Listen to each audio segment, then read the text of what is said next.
Hey everybody, welcome back to a video. So today we're talking about Metal Eden, which I've been playing this demo that they released for over the last week or so. So I kind of want to give my impressions on it. And I spent time playing the two missions like over and over again, kind of because this game definitely has replay value. So what exactly is Metal Eden?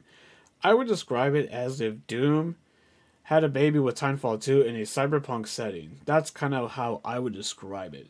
Basically, what the game is about is like where you play as this advanced hyper unit Asuka. I probably said it wrong, but whatever. It's set on a suicide mission to rescue the citizen's core from the vast multi city Mobius, which basically how what it is.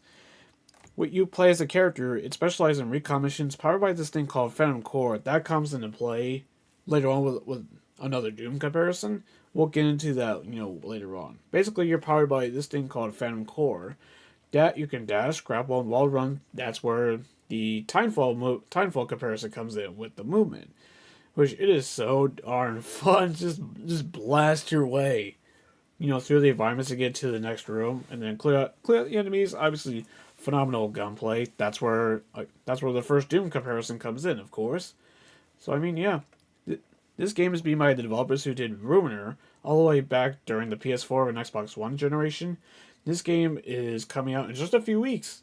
May 6th. So I mean, I guess a good way to get people more interested in it is release a demo for it, and I'd say it definitely paid off because I mean, I also was interested in the concept of it.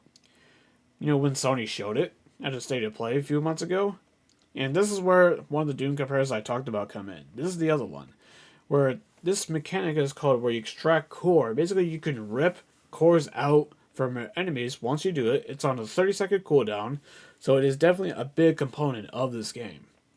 How it works, so you can rip the core, and then if an enemy is weak enough, you can kill one of their teammates with it, and it'll drop ammo each time. There's also upgrades like where if you do that, you can also just drop health too, but we'll get into the whole upgrade thing later on because there's two different types of upgrades with this game. So that's kind of the consensus of it. Again, with Mobius, which is the setting, it's a vast monolithic city high above the planet's surface, protecting the mysterious Hive Tower, which is run by these mysterious engineers. It was once a hopeful new home for humanity, has turned into a deadly trap. Explore the monolithic environments of the derelict orbital city in the mysterious world below called Vulcan, as the Hyper Unit engaged in the ongoing conflict over the consciousness of a lost human colony stored within reinforced storage units. Obviously, the game is in development for PC, Xbox, and PlayStation on May 6th. So, literally a week before Doom the Dark Ages. I'm sure that's just pure coincidence that they both played similar and are coming out like literally right around the same time.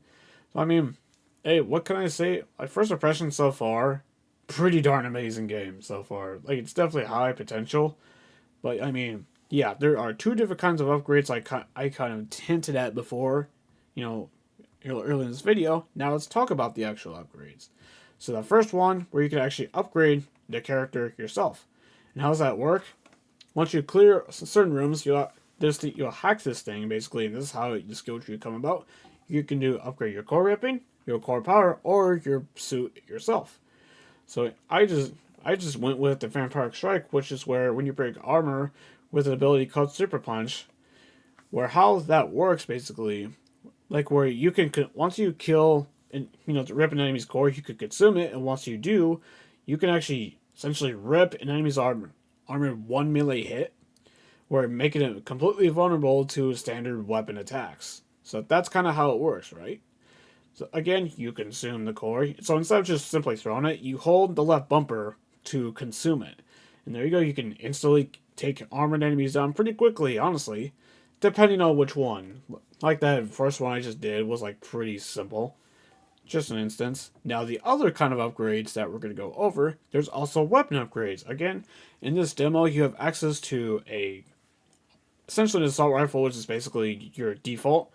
Which is interesting because that has the unlimited ammo thing by default. It just overheats. Kind of like how Doom 2016 had the pistol, had unlimited ammo no matter what.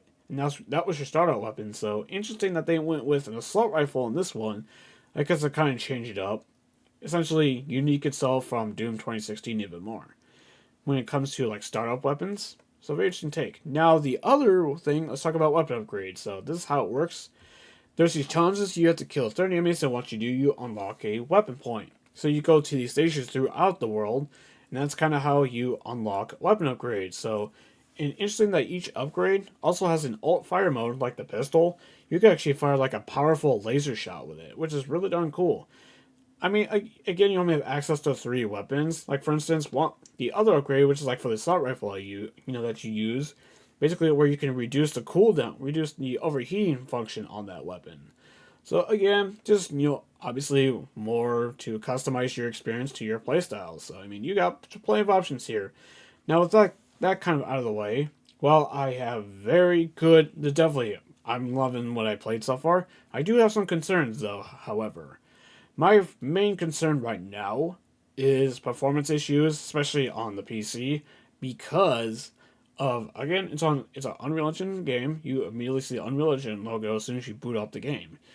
So as we all know, Unreal Engine tends to have starting issues in a lot of games that use the engine. That's kind of why I was concerned about Halo going over. When Halo Studios firstly confirmed it. That's kind of the whole thing. Because Unreal Engine is obviously the industry uses it a lot, but in a lot of times though, many people can back me up on this, but there's definitely been performance issues. So that's my concern with this game. Hopefully, I mean, based on what I've played so far, the performance is solid. I did notice some stuttering still though. So that's obviously my main concern in a first-person shooter, like where the core gameplay needs to be smooth, fluid. So with that kind of stuttering, that is not good. So hopefully they patch it up a little bit in the full release in a few weeks, hopefully. But I'm sure if not, they'll probably patch it. I'm sure, to kind of improve it like every other game nowadays.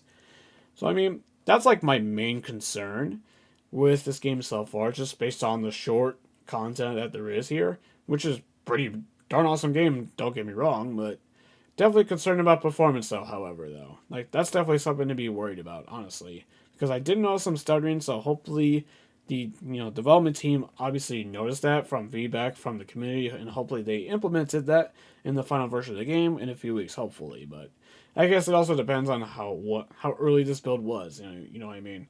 It just depends. But based on what I played so far, it's a pretty polished game, honestly, based on what I played. Again, only the first 2 missions of the game. We don't know the full shape of it, honestly, but again, who really knows?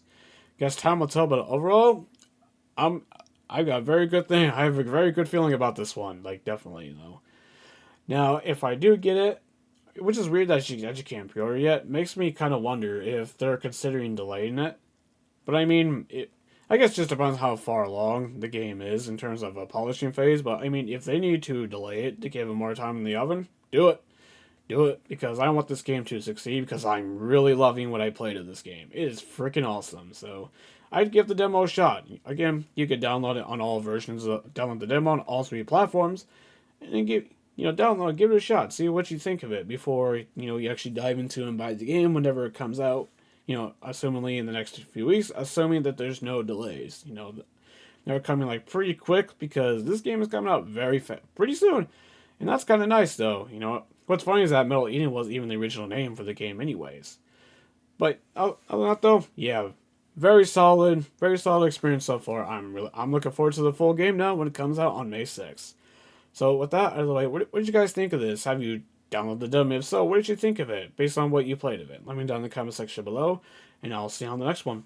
Until then, have a great one.